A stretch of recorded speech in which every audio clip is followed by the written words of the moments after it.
문학책 여러분 146쪽 봐볼게요. 146쪽 보면은 우리 어저께 수필의 개념 했었죠, 그쵸?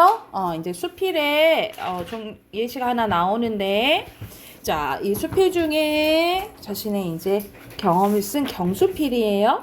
그리고 성격이 사색적, 회고적 나와 있네. 사색은 어떤 것에 대해서 깊이 생각하는 거라 생각하시면 되고, 회고는 이제 떠올리는 거라고 생각하시면 되겠죠. 자, 제목이 봄인데 어떤 것에 대해서 얘기했는지 봐볼게요. 나무는 해를 거듭하면 연륜이 하나씩 늘어간다. 그 연륜을 보면 지나간 봄과 가을이 하나도 빠지지 않고 둘레에 남아 금을 긋고 있대. 그래서 우리가 이제 나무는 오래돼서 나이테가 생기잖아요. 그쵸? 그 얘기하는 거죠. 가을과 봄은 가도 그들이 찍어놓고 간 자취는 가시지 않고 기록되어 있다. 사람도 흰 터럭이 하나하나 늘어갑니다. 우리 흰머리 지나간 봄과 가을이 터럭에 쌓여 느낌이 커간다라는 거야. 그러니까 나무가 그런 것처럼 모두 그렇다 이 말이야. 사람도 그렇다 이 말이잖아. 그치? 그러면 얘도 이러니까 얘도 이럴 거야 라고 우리 추론하는 방식을 뭐라고 하죠? 두 대상의 공통점을 가지고 얘도 이러니까 얘도 이럴 거야 라고 추론하는 논증 방식이 뭘까요? 편견이요. 논증 방식이에요. 논증 방식. 예상. 그건 설명 방법이고요. 논증 방식은 크게 연역과 귀납이 있는데 이 귀납 중에 하나예요. 이거 한번 들어봤을 것 같은데. 그래요? 여러분 이제 논증 방식이 크게 연역이랑 귀납이 있거든요. 이거 여러분 이제 3학년 때 나와. 3학년 때 이제 배우는데 연역은 뭐라고 생각하시면 되냐면 큰 거 먼저 생각하면 돼. 그러니까 일반적이고 보편적인 원리로부터 개별적인 걸 추론하는 걸 얘기해요. 예를 들면 여러분 모든 사람은 죽죠? 이건 우리 보통 사람들이 다 알고 있는 일반적이고 보편적인 진리잖아. 그치? 그런데 상현이는 사람이야. 그럼 어떤 결과가 나오겠어? 상현이는 결국 죽겠죠. 이런 식으로 보편적인 원리 먼저 얘기하고 개별적인 사례를 추론하는 거를 연역이라고 하고 연역. 자, 귀납은 반대라고 생각하시면 돼요. 개별적인 사실로부터 보편적인 원리를 추론하는 걸 귀납이라고 해요. 채윤이가 죽었어. 계속 죽어요. 하윤이가 죽었어. 지우가 죽었어. 민석이가 죽었어. 그런데 채윤이, 하윤이, 지우 그리고 민석이의 공통점은 사람이야. 아하. 그러면 어떤 결과가 나와? 사람은 죽는구나 라는 결론에 도달하는 거죠. 그렇죠? 이런 식으로 개별적이고 구체적인 사실들로부터 보편적인 걸 추론하는 게 뭐라고? 귀납이라고 생각하시면 돼요. 이해됐나요? 그래서 이 모양을 생각하시면 되고, 그리고 귀납의 종류 중에 뭐가 있냐면 유추가 있어요. 유추는 뭐냐면 이 두 대상의 공통점을 가지고 얘네들이 비슷해. 그러니까 얘가 이러니까 얘도 이럴 거야 라고 추론하는 거라고 생각하시면 돼요. 예를 들어서 서연이가 얼굴도 이쁘고 공부도 잘하고 운동도 잘해. 그래서 남학생들한테 인기가 많아. 근데 옆에 채윤이도 얼굴도 이쁘고 공부도 잘하고 운동도 잘해. 그러면 어떤 걸 추론할 수 있겠어? 서연이가 인기가 많은 것처럼 채윤이도 인기가 많겠다 라고 추론할 수 있잖아. 그치? 그래서 두 대상의 공통점을 가지고 얘가 이러니까 얘도 이럴 거야 라고 추론하는 게 유추라고 보시면 돼요. 그래서 나무도 이러니까 사람도 이래. 그치? 이게 대표적인 논증 방식 뭐라고? 여기가 유추예요. 유추. 여기 유추가 사용됐다라고 보시면 되고, 여기서 봐보자. 꽃을 보고 반기는 소녀의 봄은 꽃뿐이지만 꽃을 캐는 소녀를 아울러 봄으로 느끼는 봄은 꽃과 소녀들이다. 사랑을 노래하는 청춘의 봄은 화려하고 찬란한 봄이지만 그것을 바라보고 느끼는 봄은 인생의 끝없는 봄이다.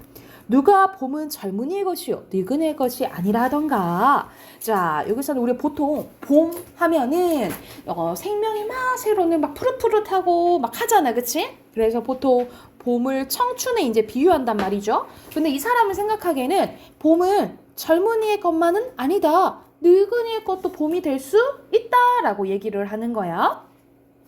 그래서 뭐라 하냐면 젊은이의 봄은 기쁨으로 차이는 혼겹의 봄이지만 늙은이의 봄은 기쁨과 슬픔에 아울려지는 겹겹의 봄이다라고 이 사람은 생각을 해요. 그래서 과거는 귀중한 재산이야. 뭐뭇은 뭐뭐다라고 표현하는 거 은유법이죠, 그죠? 그리고 과거라는 재산이 호수에 가득 찬 물결같이 직유법도 쓰였네. 고이고 고여서 오늘을 이루고 있는 거. 물 위에 호수가 따로 없듯이 과거를 떠나서 오늘이 따로 없는 것. 그러므로 물이 많을수록 호수가 아름답고 과거가 길수록 오늘이 큰 것이다 라는 거야. 그래서 우리가 보통 사람들은 이제 나이가 들면은 조금 한스러워하죠. 아, 이제 내가 남은 날이 얼마 없고 뭐 이렇게 생각을 한단 말이지. 어머니 벌써 그런 말씀하신단 말이야? 그런데 이 그러던데. 사람들이 오늘 들었거든. 진짜? 네, 오늘 카페에서 그러던데. 진짜? 벌써부터 봄 타시는 건가? 갱년기여가지고. 잘해드려. 알겠지? 그래서 여기서는 많이 이제 얼마 남지 않는 봄에 대해서 한스러워하지 말고 많이 이렇게 봄을 겪은 것에 대해서 귀중하게 생각해라 이 말인 거야. 자, 그래서 이 사람이 결과적으로 얘기를 하면 이 사람이 하고 싶은 말은 늙어서 봄을 맞으며 봄을 앞으로 많이 못 볼까 슬퍼할 필요 없다라고 얘기를 하는 거야. 어떻게 생각하냐면 그동안 많이 가져본 봄이 또 하나 느는 것에 대해서 대견하게 생각할 일이다라는 거야. 산에 오르거나 먼 길을 걸을 때 10리고 20리고 가서 뒤를 돌아다 보고는 내가 저 길을 걸어왔구나 하며 흐뭇하고 자랑스러운 때도 있는데 그리고 돌아보는 경치가 걸어올 때마다 놀랍게 아름다움을 발견한 때도 있다. 다만 지나온 추억을 더듬어 한 개의 진주를 발견하지 못하고 거친 모래알만 지어질 때 그건 슬프다라는 거야. 보잘것없는 내 과거가 항상 오늘을 슬프게 할 뿐이다 라는 거죠. 그러니까는 과거의 소중한 걸 생각 못하고 계속 맨날 아쉬워 안타까워 이것만 생각하면 내 인생이 슬퍼질 뿐이다 라는 거야. 그때 그랬었지 이거 너무 즐거웠는데 이런 것에 대해서 되새겨보라 이 말이에요. 뜰 앞에 한 그루 밀감나무가 서 있는데 동쪽 가지 끝에 파릇파릇 싹이 움돋기 시작한대요. 굵은 가지에서도 푸른 생기가 넘쳐 흐른다. 미구에 잎이 퍼지고 꽃이 피고 열매가 맺힐 것이다. 집안 사람들은 기대가 사뭇한데 그러나 서쪽 가지에는 소식이 없는 거야. 그래서 여기서는 상반돼요. 대조 쓰였네요. 자, 나무의 절반은 죽은 가지다. 죽은 가지에 봄이 올 리 없다. 지난 겨울에 잎이 다 떨어지고 검은 등걸만 남았을 때 혹 죽지나 아니했나 염려도 했고 봄이 되면 살아나겠지 믿기도 했었대. 그러나 같은 나무 한 등걸에서 한 가지는 살고 한 가지는 죽었으려고 생각하지 못했대. 하지만 눈보라 추운 속에서도 한 가지는 생명을 기르며 겨울을 살았고 한 가지는 그 속에서 자기를 살리지 못했던 것이다. 저 동쪽까지 씩씩하고 발랄한 생의 의지 그리고 지난 석 달 동안 마음속으로의 안타까운 저항 그리고 남모를 분투와 인내 그래서 동쪽까지를 사람처럼 약간 표현했네요. 그렇죠? 여기서 여기 부분은 의인법. 그렇지. 의인법 사용됐고요. 이에 대한 무한한 경의와 찬사를 보내고 싶대. 그래서 여기서는 동쪽 가지에 대한 예찬적인 태도가 드러나 있다라고 보시면 돼요.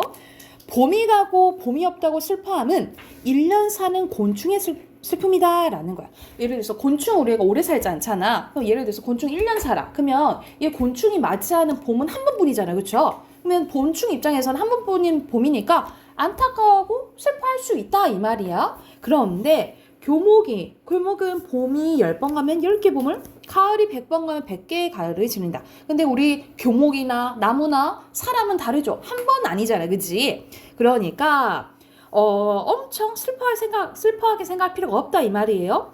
생활에 따라서는 인류 역사 억만 년의 봄이 다 내 몸에 간직된 봄이요. 생각에 따라서는 잊지 못할 뚜렷한 봄이라 또 몇 날이 못 될 것이다. 그러므로 오랜 세상에 머물러 봄을 여러 번 보는 것이 귀한 것이 아니라 봄을 봄답게 느끼고 지나온 모든 봄을 회상하며 과거를 잃지 않고 되새기는 것도 우리의 생활을 풍부하게 해줄지언정 섭섭할 것은 없다라는 거예요. 그래서 내가 겪었던 봄에 대해서 귀중하게 생각하고 좋게 생각해라 이 말이야. 자, 오른쪽으로 갈게요. 다만 봄은 나를 잊지 않고 몇 번이나 찾아와 세월에 깨우쳐 주었건만 둔감과 태만이 그를 저버린 채 헛되이 늙은 것이 아쉽고 안쓰러워 다시 찾아주는 봄의 죄의식조차 느낀다. 그러니까는 나는 맨날 한스러워하고 인생 이제 무생하다 하고 이제 안타까워하는데 그럼에도 불구하고 봄은 끊임없이 나를 찾아와줬다 이 말이야. 그러나 이제 발버둥 쳐봐도 미칠 수 없는 일, 고요히 뜰 앞에 거닐며 지나간 봄의 가지 추억과 회상을 남겨보는 것이다. 오늘따라 주인은 말할 것 없이 고요하고 따스한 햇볕이 백금처럼 지금도 나왔네요. 빛나고 있다 라고 나와 있네. 그래서 여기서는 말 그대로 봄을 맞이하는 자세에 대해서 이야기한 수필이라고 보시면 돼요. 그래서 왼쪽에 주제 쓸게요. 주제는 노년에 맞이하는 봄의 기쁨과 봄을 바라보는 자세에 대해서 얘기했다라고 보시면 됩니다. 노년에 맞이하는 봄의 기쁨과 봄을 바라보는 자세에 대해서 이야기한 수필이에요.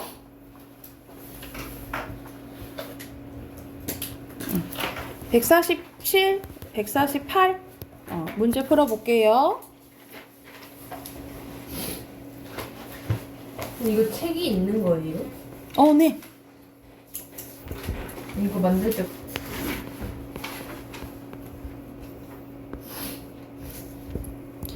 자, 1번 여러분 1번 몇 번이에요? 알았지 않은 거? 4번?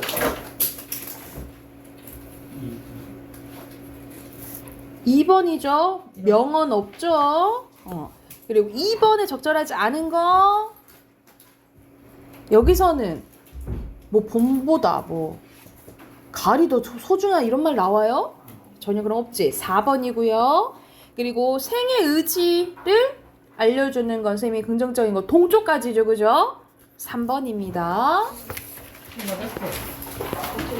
첫 번째 거 노년, 그 다음에 의지, 왼쪽에 기쁨, 오른쪽에 슬픔, 그 다음에 노년. 그리고 밑에 이거 뭐야? 그래서 얘기해 주잖아.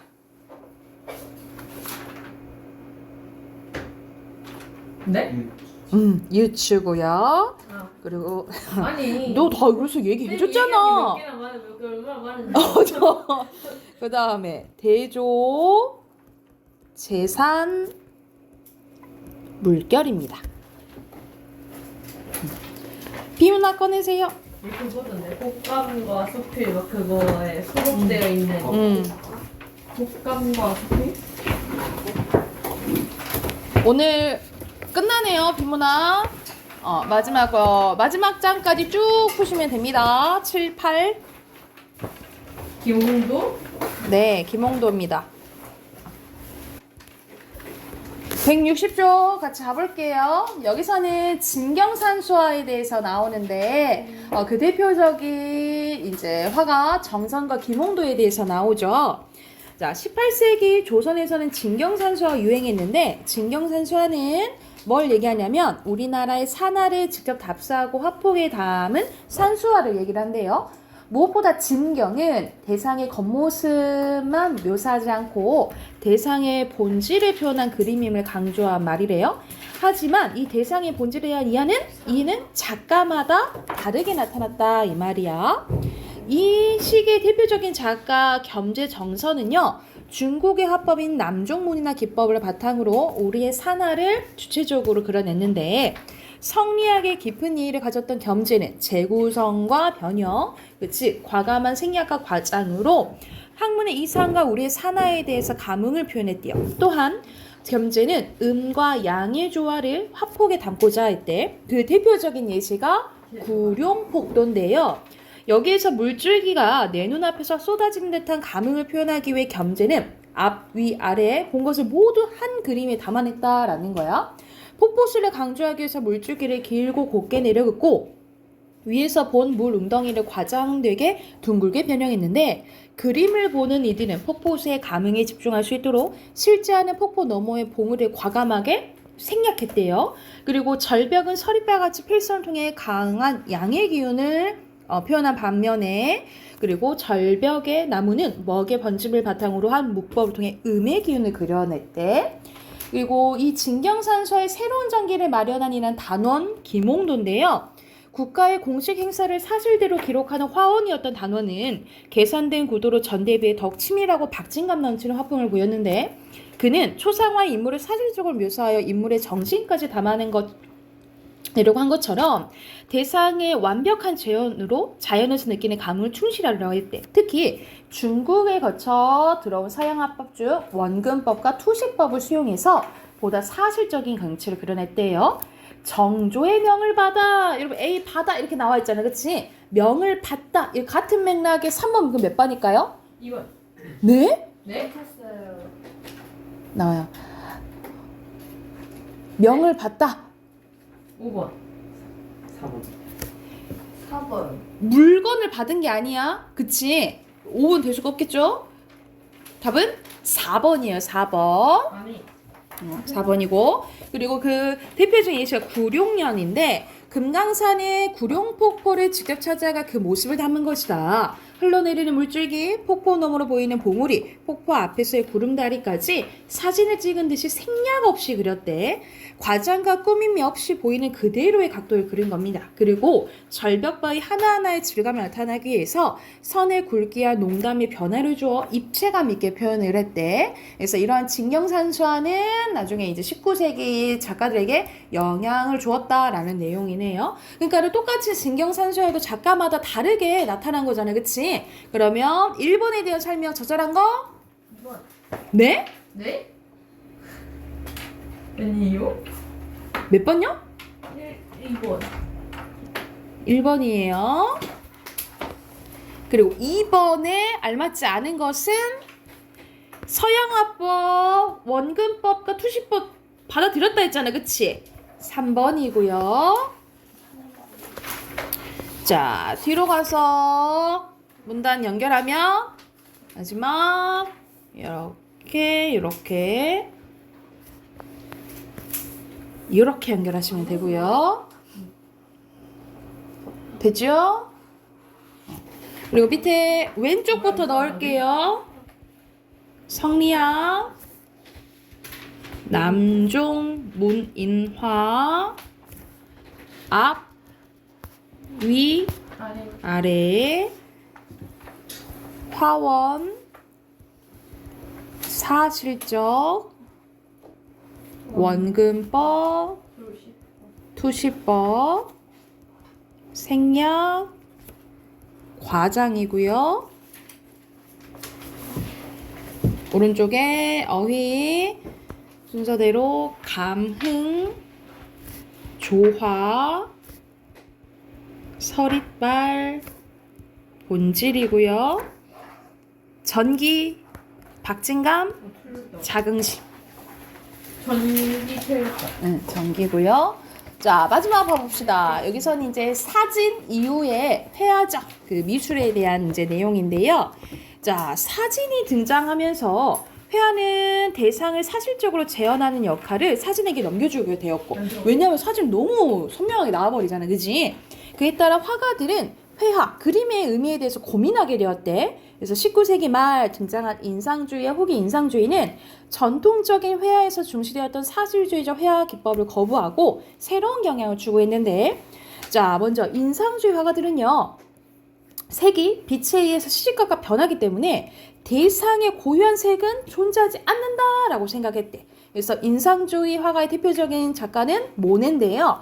대상을 사실적으로 재현하는 회화적 전통에서 벗어나기 위해서 빛에 따라 달라지는 사물의 색채와 그에 따른 순간적인 인상을 표현하고자 했대. 그래서 모네는 대상의 세부적인 모습보다는 전체적인 느낌과 분위기, 빛의 효과에 주목했는데요. 그 결과 빛에 의한 대상의 순간적인 인상을 포착하여 빠른 속도를 그려내었대. 그에 따라 그림의 거친 붓자국과 물감을 덩어리로 찍어 바른다 흔적이 남아있는 경우가 많았다. 이로 인해 대상의 윤곽이 뚜렷하지 않아 색채 효과가 형태를 압도하는 형태 묘사를 압도하는 듯한 느낌을 준대. 이와 같은 기법은 그가 사실적인 묘사에 더 이상 치중하지 않았음을 보여주는데요.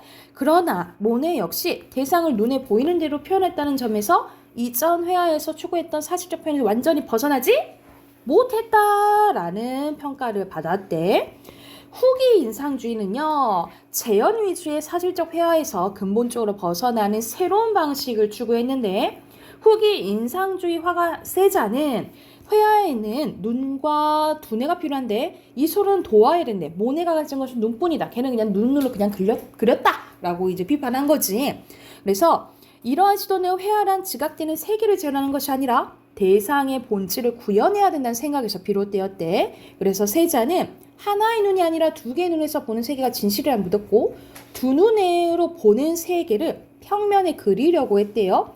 그는 대상을 전통적 원근법에 억지로 맞추지 않고 이중 시점을 적용해서 대상을 다른 각도로 바라보려 했고 이걸 한 폭의 그림 안에 표현하려고 했대요. 이거는 아까 전에 우리 정선도 그랬잖아. 정선도 위아래 한 번에 이제 보여줬잖아요. 그런 거랑 같은 맥락을 생각하시면 되겠죠. 또한 질서 있는 화면 구성을 위해 대상의 선택과 배치가 자유로운 정물화를 선호했대. 그래서 세자는 사물의 본질을 표현하기 위해서 보이는 것을 그린 것이 아니라 아는 것을 그려야 한다는 주장했는데 그 결과 자연을 관찰하고 분석하여 사물은 본질적으로 구, 원토, 원뿔의 단순한 형태로 이루어졌다는 결론에 도달했대요. 그래서 이를 회화에서 구현하기 위해서 그는 이중 시점에서 더 나아가 형태를 단순하여 대상의 본질을 표현하려고 했고 윤곽선을 강조하여 얘는 오히려 윤곽선을 강조하네. 그래서 대상의 존재감을 부각하려고 했대요. 그래서 이건 나중에 입체파 화가들에게 영향을 줬다라는 내용입니다. 그래서 여기서는 똑같이 인상주의가 들어가지만 인상주의와 또 후기 인상주의 또 성향이 다르죠. 그죠? 1번 가볼게요. 내용이 저희 문제 알맞지 않은 것은 여기서는 4번인데 자 모네는 대상에는 고유한 색이 있다고 그랬어? 고유한 색이 없다고 했어요. 그쵸? 없다고 했고 2번에 보면 이게 인상주의 이게 후기 인상주의야. 그지? 그죠? 왜냐하면 모네랑 세잔이니까 자 여기서 알맞지 않은 것은 앞에서 모네는 제대로 그 사실주의에서 벗어났다고 평가받았어요? 받지 않았다 했잖아요. 그치? 틀렸죠? 5번입니다. 자 뒤로 넘기면 OX 문제 나와요. 순서대로 O 완전히 벗어났다 평가? 안 받았다 했어. 그치? X 그리고 눈에 보이는 대로만 그리라고 했어요? 준이 아니죠? X 그 다음에 O입니다. 자 이것도 왼쪽부터 넣을게요. 인상주의 인상 빛 형태 묘사 윤곽 눈에 보이는 대로 쓰시면 되고 오른쪽에 후기 인상주의 본질 원근법 이중 시점 아는 거 윤곽선이에요. 이거 나중에 입체파에게 영향을 줬다라고 했죠. 원근법에 따라 전통적 원근법이라 적용하는 전통적 괜찮아요. 됐죠? 오른쪽에 여기는 그냥 골라서 넣는 거네. 추구, 구현, 경향, 압도고요. 그리고 치중, 지각, 윤곽선입니다. 됐나요? 우리 문법 얼른 보다다 채점해 봅시다. 고춧가루 묻었어요. 99쪽 99쪽부터 다 쭉 확인해 볼게요. 자, 여기서 순서대로 X 다 폈나요? 네. 해도 되겠나요? X5 X5고요. 그리고 여기서는 서술절, 맑은이니까 관형절, 명사절, 부사절, 인용절.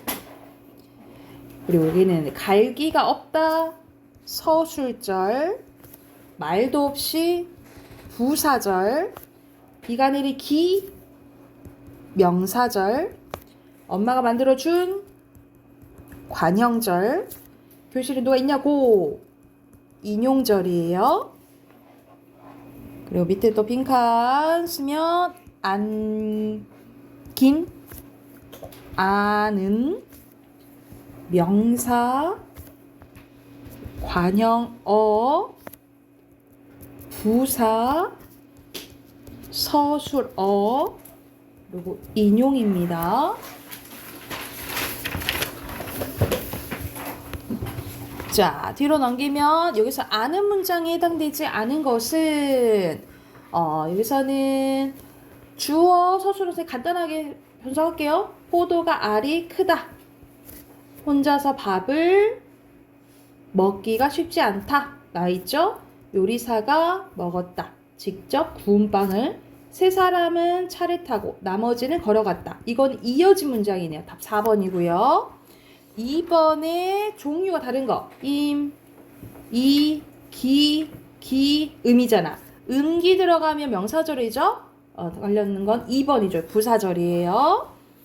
그리고 3번에 고기를 파는 관형절, 그리고 먹기 명사절이고, 그래 터지도록 부사절, 겠다고 인용절, 아니, 4번이. 관형절도 있고, 철수는 기분이 좋았다잖아. 서술절도 있는 거야. 이렇게 여러 가지 있을 수도 있어요. 그래서 여기서 알맞지 않은 것은 4번인데 직접이 아니라 뭐야? 간접이에요. 직접 있으면 큰 따옴표 있어야 되잖아. 4번 가볼게요. 사람들은 빌었어요. 소원이 이루어지기. 그럼 명사절이잖아. 그러면 음과 기 들어간 고르면 되겠죠.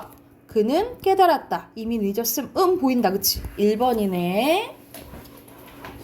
그리고 5번 갈게요. 나는 알았어요. 그가 옳았음. 명사절을 아는 문장. 친구 간의 신뢰 얻기가 매우 어렵다. 이것도 명사절 아는 문장이네. 그녀는 어리다. 그 역할을 하기에 이것도 명사절을 아는 문장이네요. 근데 하는 역할이 달라. 여기서 뒤에 을 붙었잖아. 그럼 무슨 역할 하는 거야? 목적어 역할 하는 거고, 여기는 가가 붙었죠. 주어 역할 하는 거야. 여기는 에 붙었죠. 부사 역할 하는 거야. 그래서 알맞지 않은 것은 여기서는 4번입니다. 주어나 목적어. 근데 여기서는 뭐가 빠졌어? 부사 역할도 하잖아. 그래서 틀린 거예요. 자, 6번. 이건 간단합니다. 나는 세아가 부산으로 이사. 간. 그렇지. 간 날짜를 기억하지 못한다. 이렇게만 고치면 되겠죠. 그리고 7번에 이거 문장 진짜 길다. 큰 주어가 뭐니? 그. 이야기가 네. 주은 거야. 주었어. 어떤 이야기야? 그가 쓴 이야기. 꿈이 없는 아이들. 그래서 여기서는 자, 관형절이 2개 있네요. 그죠? 그래서 알맞지 않은 것은 2번입니다. 큰 주어가 뭐라고? 이야기가야, 이야기가. 큰 주어, 이야기가예요. 그리고 8번에 잘 부른다. 그러면 잘이 무슨 역할 하고 있어? 부른다 꾸며주니까 부사 역할 하는 거잖아. 그럼 부사 절이 아닌 거 고르는 거예요. 4번. 아닐 수도 있지. 이건 집 꾸며주잖아. 이건 관형절이죠. 5번입니다. 자, 9번에는 서술절 찾는 거예요. 서술절. 자, 첫눈이 내렸어요. 예고도 없이. 부사절. 성현이는 성격이 좋다. 서술절 여기 있네. 2번이고요. 자, 10번 갈게요. 어미나 조사가 붙지 않는 절을 안고 있고요. 조사나 어미가 없어. 주어가 잇따라 나타나서 한 문장에 주어가 2개 있는 것처럼. 주어 서술어는 뭐 찾는 거야? 서술절 찾는 거잖아. 서술절이 아닌 거야. 산은 나무가 많다. 맞죠? 길이는 목이 길다. 맞죠? 할머니는 인정이 많으시다. 맞고, 윤지의 새 가방은 색깔이 이쁘다. 맞고요. 철수가 되었다. 학급회장이 이건 보어잖아. 답 5번이고. 자, 11번에 어떻게 하면 되겠어요? 재판장을 나서며 갈릴레이는 큰 따옴표 없애야 돼요. 그리고 뭐라고 고치면 돼? 그래도 지구는 돈다고 고치시면 됩니다. 돈다고 중얼거렸다. 이렇게 쓰시면 돼요. 됐을까요? 자, 뒤로 넘어가 볼게요. 자, 1번 가봅시다. 1번에 적절하지 않은 거야. 여기서 적절하지 않은 것은 5번이죠. 독립성분 꾸며주는 거 아니지. 혼자 쓰이는 거예요. 이건 부속 성분에 대한 설명이죠.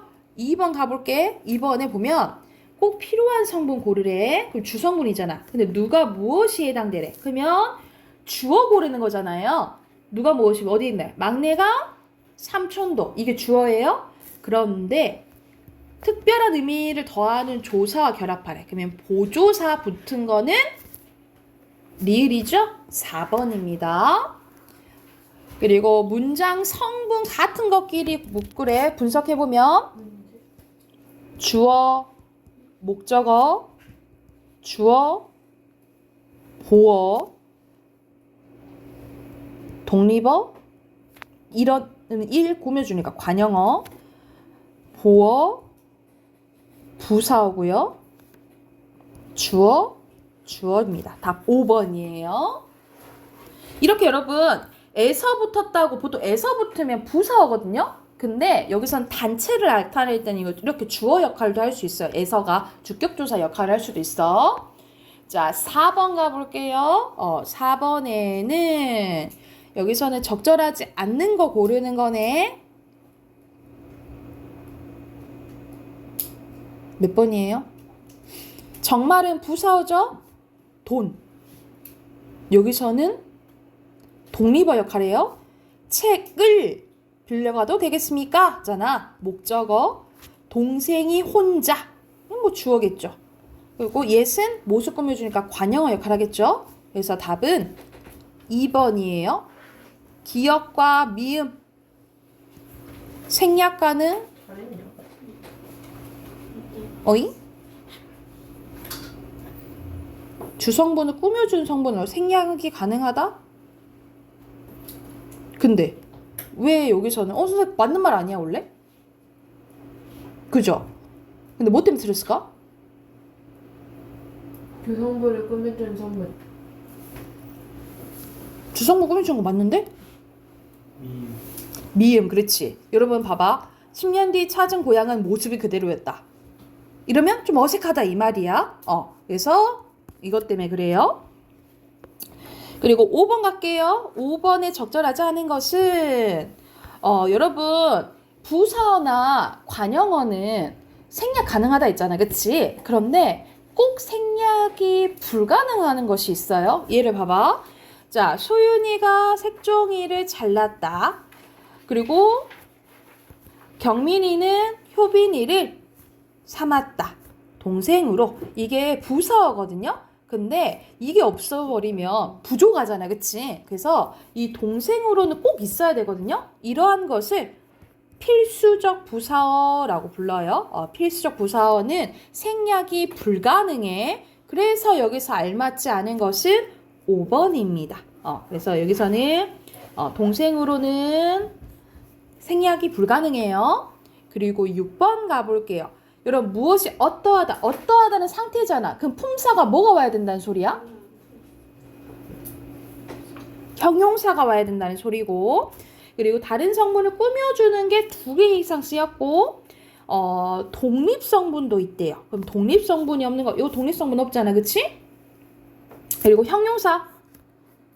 이거 아니고 이거 아니고. 형용사 예쁘다다. 답 2번이네. 그래서 형용사만 찾아도 바로 풀 수 있었네요. 자, 7번 갈게요. 7번 분석을 해보면 가장 큰 조 왕은 보냈어요. 왕자를 가장 지혜로운을 왕자 꾸며주죠. 그 나라의 왕은 또 그 나라의는 왕을 또 꾸며주고. 그래서 여기서 알맞지 않은 것은 이것도 마찬가지야.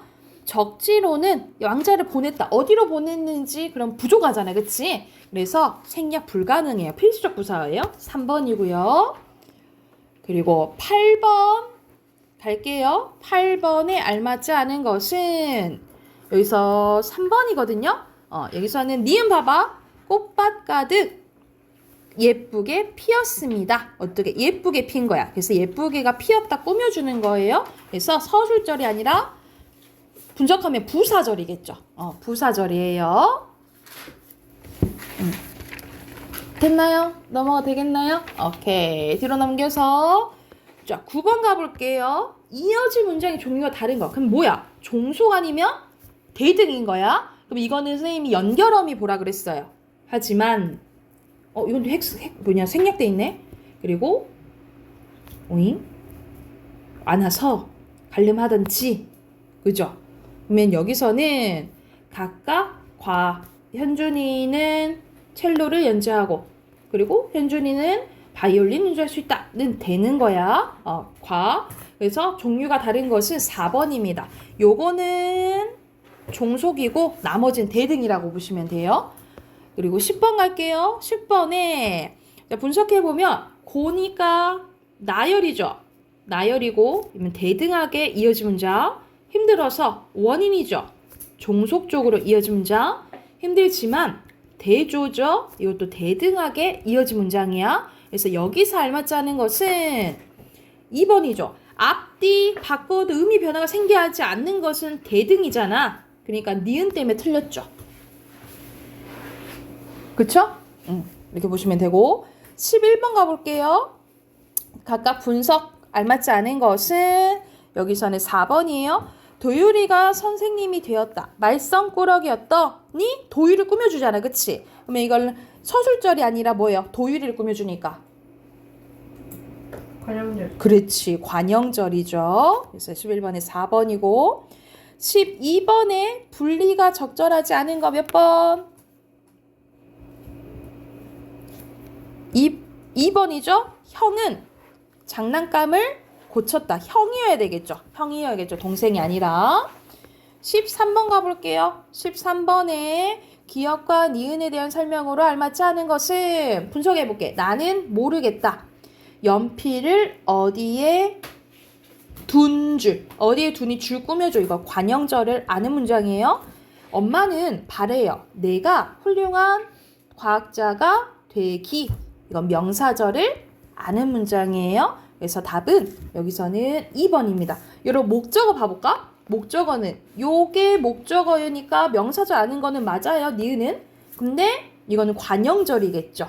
그래서 기억 때문에 틀렸어요. 그리고 14번에 공통점이랑 차이점 쓰는 건데 다 보면 기 보이죠? 여러분 공통점 뭐라 쓰시면 되냐면 이것도 써야 되구나. 근데 만들어질 방법실에 음이나 기가 쓰였잖아. 그치? 그래서 먼저 공통점 쓸게요. 공통점은 음과 기와 같은 명사형 어미가 붙은 명사절이고요. 이게 공통점이야. 다 명사절이잖아. 근데 뭐가 붙었어? 음과 기 같은 명사형 어미가 붙은 명사절이고 차이점 쓸게요.